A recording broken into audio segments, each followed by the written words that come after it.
नमस्कार। आज हमारे साथ एक बहुत खास मेहमान हैं, डीआईजी कानपुर होमगार्ड्स श्री चंद्रमोहन मिश्रा जी। बहुत कम अधिकारी ऐसे होते हैं जो गायों से प्रेम करते हैं और वो दिखावा नहीं होता है, वो वाकई होता है।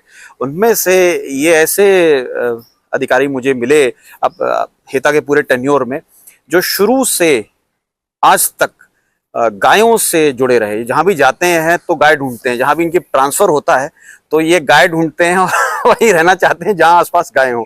तो इन विशेष व्यक्ति से आज आपकी मुलाकात कराते हैं। सर, यहाँ आने के लिए आपका बहुत बहुत धन्यवाद है। स्वागत है हिता में दोबारा। तो आप यहाँ हिता से जुड़े हुए हैं और आपने बहुत सारी चीज़ें शुरू से देखी हैं। कैसा आपका अनुभव रहा? आपके माध्यम से क्या आप लोगों को बताना चाहेंगे? मैं 2014 से यहाँ जुड़ा हूँ।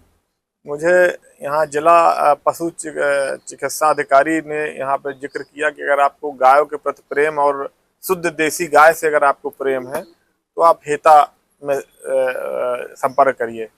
मैं उसी दौरान 2014 में आया था। मुझे देख के बड़ा आश्चर्य हुआ कि गायों की ऐसी सेवा जो मैंने अन्य जगह नहीं देखी है। एक सजीव गाय, एक सजीव मतलब कह दीजिए कि जिसमें भगवान वास करते हैं हिंदू परंपरा के अनुसार, उनकी इस तरह सेवा जैसे कि भगवान की सेवा की जाती हो। उनके खाने पीने का ध्यान, उनके रहने सहने का ध्यान, ये यहाँ पे मुझको मिला। और जो चीज़ मैंने देखी कि जो आदमी मनुष्य के लिए बड़ा मुश्किल से उपलब्ध हो पाती है, गाजर है, अंकुरित उनके लिए अंकुरित अनाज है, और पेठा है, जो भी चुकंदर है, और गन्ना है, ये सब चीज़ें यहाँ दी जाती है। तो इसकी जो दूध की क्वालिटी है वो नंबर 1 क्वालिटी। मतलब ऐसा दूध आप जो है जल्दी आपको नहीं मिलेगा। गाय बहुत लोग पाले रहते हैं, देसी गाय भी बहुत लोगों के पास रहती है, लेकिन जैसा खाना वैसा उसका दूध।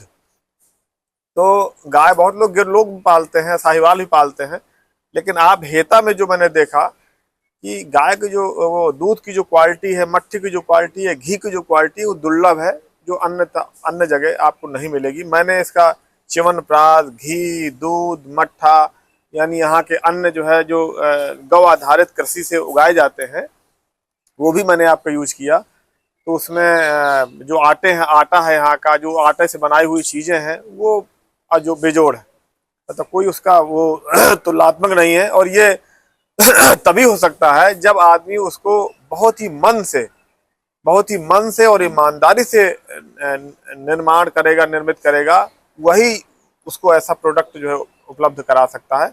अन्यथा हो सकता है शुद्धता आ जाए, लेकिन वो जो उसमें मन शामिल है, वो ईमानदारी का, और जो वो चीज़ उसमें नहीं आएगी। तो जो यहाँ पे गाय के प्रति जो प्रेम है, उससे बना हुआ जो प्रोडक्ट है, उसके मूत्र से, उसके गोबर से जो कृषि हो रही है, तो उससे जो निकला हुआ आटा है, उसका एक अलग ही ऑरा है, एक अलग ही उसका मतलब टेस्ट है, और शरीर में जाके उसका अलग ही रोल है जी। तो ये चीज़ मुझे हेता में मिली, जो अन्य जगह मुझे बहुत ही कम मिला। और इसका मैं बहुत ही प्रोडक्ट इम्यूनिटी का जो है गो अर्क है, जो आप इम्यूनिटी अगर लगातार देते रहेंगे तो यहाँ का बड़ा मुझे आश्चर्य है कि यहाँ के किसी कर्मचारी को कोरोना नहीं हुआ। सभी ने गो अर्क यूज किया और कुछ नहीं यूज किया। कोरोना से लोग परेशान बेहाल, लेकिन यहाँ कर्मचारी सब दूध भी दे रहे हैं, और लोग जो है घर के अंदर छिपे हैं, वहीं बोतल जो है जंगले से ही बोतल ले रहे हैं। और यहाँ का जो है राइडर है हमारा, जो है जाके मतलब खुले में जा रहा है और जाके बोतल उनको दे रहा है। तो किसी भी ये गोवर की ही क्वालिटी है, गोवर की ही क्षमता है कि उसने जो कोरोना नहीं होने दिया। कोरोना जैसी महामारी जो बड़े बड़े लोग जो है चपेट में आ गए। च्यवनप्राश जो यहाँ के लोगों ने लिया, उसको कोरोना नहीं हुआ। घी अमृत की तरह है, उसको घी खाएंगे तो आपको जो है 100 वर्ष पहले का घी का याद आ जाएगा। तो ये बेजोड़ है, और गाय की ऐसी सेवा अन्य जगह मुझे। बहुत बहुत धन्यवाद इस लंबे जो है आपने जो शेयर किया अपना एक्सपीरियंस। आप क्योंकि उत्तर प्रदेश में पूरा भ्रमण करते हैं और आप भारत में भी बहुत सारे राज्यों में जाते हैं अपने कार्यों को लेकर, तो आपको एक बदलता हुआ समाज दिखता है जो है, जिसमें लोग कृषि से और गौ पालन से दूर होते जा रहे हैं। कह सकते हैं ऐसे लोगों को जब आप जो है मैं संदेश ये देना चाह रहा था कि जो लोगों ने गाय को छोड़ दिया है कि दिन में लोग गाय का दूध लेके और उसको सुबह लेके छोड़ देते हैं कि अब तुम जाओ यहाँ से और शाम को अपना खाना पीना खा के आ जाना। तो ये जो है मतलब थोड़ी इसमें लोगों को सचेत होना चाहिए कि गाय एक भगवान के द्वारा, ये कोई ऐसा पशु नहीं है जिसको एक पशु माना जाए। ये पशु इसको कहना व्यर्थ होगा। तो इसको, इसका गोमूत्र हो गया, इसका गोबर हो गया, इसकी महक हो गई, इसका मतलब इसकी हर चीज ईश्वर द्वारा प्रदत्त है। तो आप गोबर को उसके सजेत के रखिए, क्योंकि दिन में आपके घर में रहेगी तो गोबर भी करेगी, मूत्र भी करेगी, तो उसको आप अपने खेती में यूज करिए। और बाकी दूध देगी तो वो आपके बच्चों का पालन पोषण करेगा। पहले गाय जिसके घर में रहती थी उसके बच्चों का भी कुपोषण नहीं होता था। आज जो है आधी जनसंख्या के बच्चे कुपोषित हैं क्योंकि उनको गाय का दूध नहीं मिल रहा है। तो ये सब चीज़ों को ध्यान देने योग्य है। और मैंने अन्य स्टेटों में गया, जो लोग जागरूक हो रहे हैं, धीरे धीरे गाय के प्रति अवेयरनेस आ रही है। तो जहाँ जहाँ इस तरह की है वहाँ खुशहाली भी आ रही है। और हमारी गवर्नमेंट भी इसमें काफ़ी प्रोत्साहन दे रही है, स्कीम भी चला रही है देसी गाय के प्रति। अब जनता में एक अवेयरनेस की ज़रूरत है कि जनता इसमें जागेगी तो इसमें इसके प्रोडक्ट यूज करेगी। जब प्रोडक्ट यूज करेगी तो उसका फ़ायदा मिलेगा तो स्वाभाविक है कि फिर जो आदमी इसकी तरफ झुकेगा।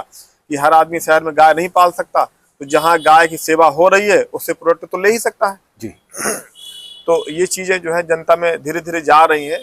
और हेता से जो लोग जुड़े हुए हैं तो उस चीज़ का महत्व समझ भी रहे हैं और उसके प्रोडक्ट को यूज करके उनमें स्वयं भी ये अनुभूत हो रहा है, उनके शरीर में ये परिवर्तन आ रहा होगा, उनके मन में परिवर्तन आ रहा होगा कि हम हेता का प्रोडक्ट यूज कर रहे हैं, शुद्ध चीज यूज कर रहे हैं, तो उसका हमारे जीवन में क्या महत्व ये स्वयं उनको अनुभव हो रहा होगा। मुझे तो अनुभव हुआ तो मैंने आपसे शेयर किया। जी जी बिल्कुल। तो ये थे आप हमारे साथ हेता में डीआईजी कानपुर जोन श्री चंद्र मोहन मिश्रा जी। यहाँ दोबारा आने का बहुत बहुत धन्यवाद।